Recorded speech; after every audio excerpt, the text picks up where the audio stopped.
14 مئی کا جو الیکشن کے معاملات تھے وہ بھی چیزیں آگے چلی گی. اب ان تمام تر کیسز کا عدالت میں جو ماحول ہے وہ آپ روزانہ کی بنیاد پر دیکھ رہے ہیں, چاہے یہ آڈیو لیکس کے معاملات ہوں, چاہے کمیشن کے معاملات ہوں, چاہے وہ کیس ہو جو الیکشن کمیشن کے ریویو پٹیشن کا ہے. ان تمام تر چیزوں کا اب حالات اور وہ ہیٹ وہ عدالت میں کیسی ہے, ماحول کیسا؟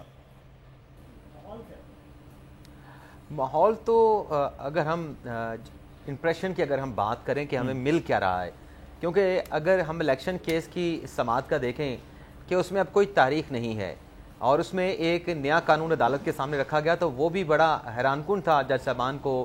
مطلب ایک شوق لگا کہ یہ ایک نیا قانون جو ہے جس کا پتہ نہیں چلا اور صدر صاحب نے دستخط بھی کر دیے اور وہ قانون انفورس بھی ہو گیا, تو اس کیس کو جن کر دیا گیا کسی ڈیٹ کے بغیر.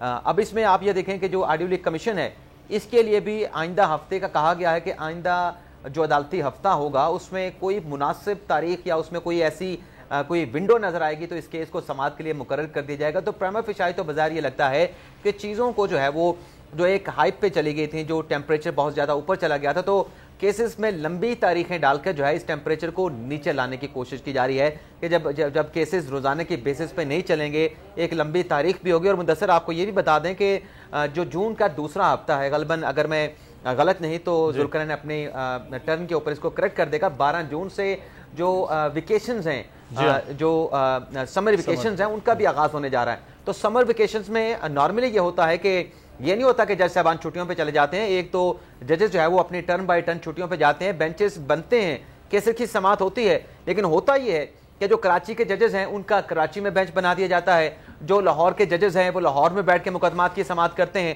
اور جو کے پی کے ججز ہیں وہ اور اس کے ساتھ ایک آدھا لاہور کا جج یا سندھ کا جج بٹھا کے یہاں پہ پرنسپل سیٹ کے اوپر بینچ بن جاتا ہے. تو اس طرح سے کیسز کی سماعت جاری رہتی ہے. لیکن یہ دیکھیں نا, یہ جو Supreme Court practice and procedure bill کے خلاف بینچ ہے, 8 ججز ہیں, 8 ججز کو سمر ویکیشنز میں اکٹھا کرنا, لارجر بینچ کو بنانا, یہ کوئی اتنا آسان ٹاسک نہیں ہوگا. اسی طریقے سے جو 5 رکنی بینچ ہے جو آڈیو لیک کے خلاف درخواستوں پہ سماعت کر رہا ہے, اس کو بھی اکٹھا کر کے بٹھانا جو ہے سمر ویکیشن سے مشکل ہو جائے گا. تو جب یہ بینچ نہیں بیٹھے گا, ان مقدمات کی سماعت نہیں ہوگی, تو پھر ظاہر سی بات ہے کہ جو اس وقت ماحول سپریم کورٹ میں دیکھتے ہیں کہ بڑا گرم ماحول ہے, سیاستدان آتے ہیں, وکلا آتے ہیں, وہ وکلا بھی آتے ہیں ان کیسز کو دیکھنے کے لیے, سننے کے لیے, جن کا کیسز کے ساتھ تعلق نہیں ہوتا کیونکہ لرننگ ہو رہی ہوتی ہے آپ کی. تو پھر یہ چیزیں پھر سپریم کورٹ میں نظر نہیں آئیں گے, تو معاملات جو ہے وہ ایسے آہستہ آہستہ نیچے آئیں گے. تو جب معاملات کیسز کے حوالے سے نیچے آئیں گے تو پھر ہم یہ ایک تاثر لے سکتے ہیں یا ایک ہم یہ کہہ سکتے ہیں کہ پھر توجہ جو ہوگی وہ دوسرے کیسز پر بھی ہوگی, اور جو سپریم کورٹ کے اپنے انٹرنل معاملات ہیں ان کو بھی درست کرنے کی طرف جب توجہ دی جائے گی. تو یہ بڑے امپورٹنٹ آپ نے بات کی عمران. تو اس کا مطلب ہے ذوالقرنین پھر یہ جو بڑے بڑے کیسز ہیں وہ سمر ویکیشن کی نظر ہو سکتے ہیں, یہ بینچز جو ہیں وہ سمر ویکیشن کے معاملات کی وجہ سے کچھ نہ کچھ مزید سرد ہو سکتے ہیں سمر اور یعنی کہ گرم موسم میں. مدثر ایسا ہے کہ جو انیشیل منتھ ہوتا ہے پہلا, خاص کر سمر ویکیشنز کا, اس میں ججز نے کیونکہ پہلے سے ہی چیف جسٹس کو بتا دیا ہوتا ہے کہ ہم نے اپنی فیملی کے ساتھ ذرا بعض نے آؤٹ آف سٹی جانا ہوتا ہے ناردرن ایریاز میں سیر سپاٹے کے لیے, کیونکہ ظاہر ہے سب کے بچے ہیں, سب کے بچے فرمائش کرتے ہیں کہ ہمارے ساتھ وقت گزاریں, اور بہت سے کیونکہ ججز ہیں ان کی فیملیز یہاں پر نہیں رہتی, وہ اپنی فیملیز کو ملنے کے لیے ہر ویکینڈ پہ جاتے ہیں. کچھ بائی ایئر کراچی جاتے ہیں, کچھ لاہور جاتے ہیں, کچھ اپنے کے پی کے میں جاتے ہیں. ان کی کوئی پرائر سے کمٹمنٹ ہوتی ہیں, پہلے چیف جسٹس کو بتا دیتے ہیں کہ ہم ان دنوں میں اویلیبل نہیں ہوں گے. اب امکان جو مجھے نظر آ رہا ہے وہ یہ ہے کہ کیونکہ ابھی اس وقت ایک الیکٹڈ گورنمنٹ موجود ہے اور اس کا ٹرم ختم ہو رہا ہے 12 اگست کو, تو 12 اگست تک تو یہ کافی زیادہ ٹینشن اس قسم کی برقرار رہے گی, جس کا بھی ایک ثبوت محسن شاہ نواز رانجھا صاحب کی پریس کانفرنس میں بھی تھا. اس پہ میں آگے چل کے بات کرتا ہوں, پہلے میں چھٹیوں والی بات پہ آ جاؤں. 12 اگست تک تو گورنمنٹ رہے گی, اس کے بعد آ جائے گی انٹرم گورنمنٹ. انٹرم گورنمنٹ جب آئے گی تو 15 ستمبر تک چیف جسٹس آف پاکستان کے پاس ٹائم ہے. تب تک چھٹیوں کا بھی آخری مہینہ چل رہا ہوگا, کیونکہ سپٹمبر کے سیکنڈ ویک میں جو چھٹیاں وہ ختم ہوتی ہیں, نیا عدالتی سال شروع ہوتا ہے, اس کی تقریب ہوتی ہے, جس کے بعد پھر جو چیف جسٹس آف پاکستان ہے اس کی 2 سے 3 دن کے بعد ریٹائرمنٹ بھی آ جائے گی. اب ہونا یہ ہے, جو مجھے اگر نظر آ رہا ہے کہ اگر تو گورنمنٹ نے ٹینشن کو کم نہ کیا تو اس کے بعد جو آخری ہے جو اگست کا مہینہ ہوگا, خاص کر 12 اگست کے بعد سے یا 14 اگست کے بعد سے ہم کہہ لیں, پھر تھوڑا سا ان کیسز کو اگر تب تک یہ ڈیسائیڈ نہ ہوئے تو ذرا ایکسیلریٹ کیا جائے گا, اور ایکسیلریشن پھر ذرا تیز ہوگی, کیونکہ اس وقت یہ گورنمنٹ نہیں ہوگی, انٹرم ہوگی. انٹرم میں آل دو کے لگانے والے یہی ہوں گے, راجہ ریاض صاحب اور شہباز شریف صاحب بھی, لیکن پھر بھی انہوں نے کچھ نہ کچھ حد تک اپنا کچھ امپارشیلٹی شو کرنی ہوتی ہے. تو شاید اتنا زیادہ انفلوئنس اتنا نہ رہے گورنمنٹ کا, یا تنقید کا لیول سرکاری سطح پہ اس طرح نہ ہو, پارٹی کی سطح کے اوپر ضرور ہوگا. وہ تو خیر چیف جسٹس کے جانے کے بعد بھی رہے گا.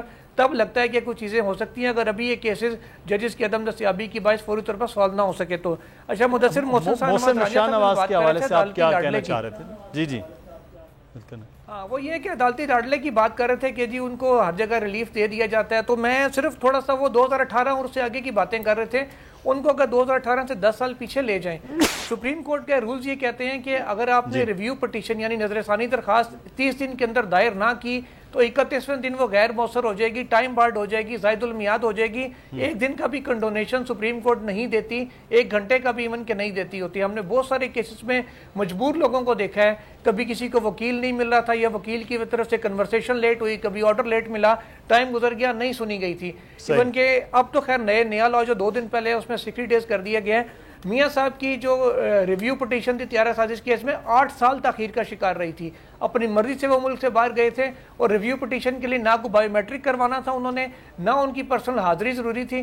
انہوں نے جسٹ ریویو پٹیشن فائل کرنا تھا, اپنے وکیل کے ذریعے سماعت ہو سکتی تھی, لیکن میاں صاحب نے نہیں کی. اور 8 سال کے بعد اسی سپریم کورٹ نے, جس کی سربراہی اس وقت کے چیف جسٹس افتخار چودھری کر رہے تھے, انہوں نے ججمنٹ کو ریویو کیا اور ایک لاڈلے کو 8 سال کے بعد آ کے ریلیف دیا. وہ یہ بھول گئے ہیں. اور ایک وہ لاڈلا پن وہ بھی ان کو یاد کروا دے جو مرحوم ملک قیوم صاحب کی آڈیو ٹیپس ہیں کہ میاں صاحب نے کیا دیتا تھے ہو گیا, ان کے ایک فون کے اوپر جو ہے نا فیصلے ہو جایا کرتے تھے.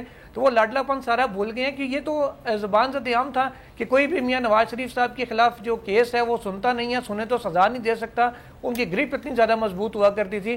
اور جسٹس اطہر منیلا کا جیسے ذکر کر رہے تھے, وہ جسٹس اطہر منیلا صاحب نے ہی جو مسلم لیگ نون کے لوگ تھے ان کو بیلز دی تھی.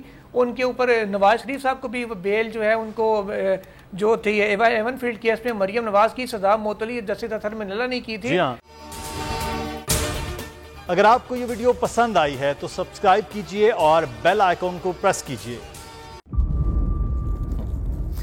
انتظار تھا نا, چلو اس بار وہ کرتے ہیں جو اس سے پہلے کیا ہی نہیں. قسمت کی آنکھوں میں آنکھیں ڈال کے جیتنا ہوگا. سب میں شیر جیسی رہا, ذرہ ذرہ بھی ہر کنٹیسٹنٹ کو لگے گا پہاڑ.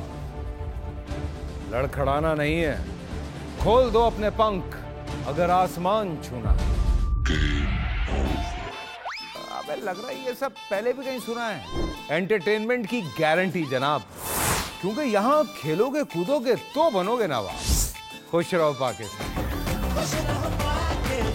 خوش رہو پاکستان بدھ اور جمعرات شام 7 بجے صرف بول انٹرٹینمنٹ پر.